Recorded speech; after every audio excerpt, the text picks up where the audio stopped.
ഇന്ന് ഞാനിവിടെ ഉണ്ടാക്കാൻ പോണത് ഒരു ചക്ക പായസമാണ്. ചക്ക പായസം എന്ന് പറയുമ്പോൾ ഞാൻ ഓൾറെഡി ചക്ക വരട്ടി മാറ്റി വെച്ചിട്ടുണ്ടായിരുന്നു. അത് ഞാനിതിൽ കാണിക്കുന്നില്ല. ഞാൻ ഏകദേശം ഒരു അത്യാവശ്യം വലിപ്പമുള്ളൊരു ചക്കയുടെ പകുതി എടുത്ത് അത് നല്ല ചെറുതായി അരിഞ്ഞ ശേഷം കുക്കറിലേക്കിട്ട് കുറച്ച് വെള്ളമൊഴിച്ച് നല്ല രീതിക്ക് വിസിലിട്ട് വേവിച്ച് വെച്ചു.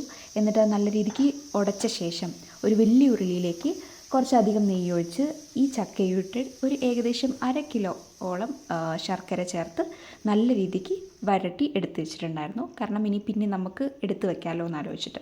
അപ്പോൾ അതിലൊരു കുറച്ച് ഭാഗമാണ് ഞാൻ ഈ പാനിലേക്ക് വെച്ചിരിക്കുന്നത്. അത് ഞാൻ കുറച്ച് ഇട്ട ശേഷം അത് ഒന്ന് ഇളക്കി കൊടുത്ത ശേഷം രണ്ടാം പാൽ, ഏകദേശം 2 കപ്പോളുള്ള രണ്ടാം പാൽ ഞാൻ അതിലേക്ക് ചേർത്ത് കൊടുത്തു.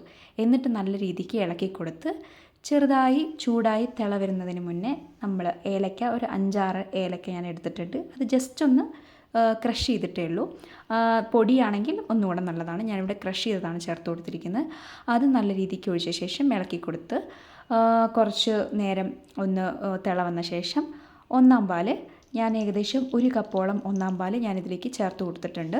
നല്ല കട്ടിയുള്ള ഒന്നാം പാൽ ഒഴിച്ച ശേഷം തിള വരുന്നതിന് മുന്നേ തന്നെ നമ്മൾ സ്റ്റവ് ഓഫ് ചെയ്ത ശേഷം വേറൊരു ചെറിയ പാത്രത്തിലേക്ക് നെയ്യൊഴിച്ച് അതിലേക്ക് ചെറുതായി അരിഞ്ഞ തേങ്ങാക്കൊത്ത് ചേർത്ത ശേഷം പാനിലേക്ക് നമ്മൾ ഓൾറെഡി മാറ്റി വെച്ച പായസത്തിലേക്ക് ഇത് ചേർത്ത് കൊടുത്താൽ സിമ്പിളായിട്ടുള്ള ചക്ക പായസം റെഡി ആയിട്ടുണ്ട്.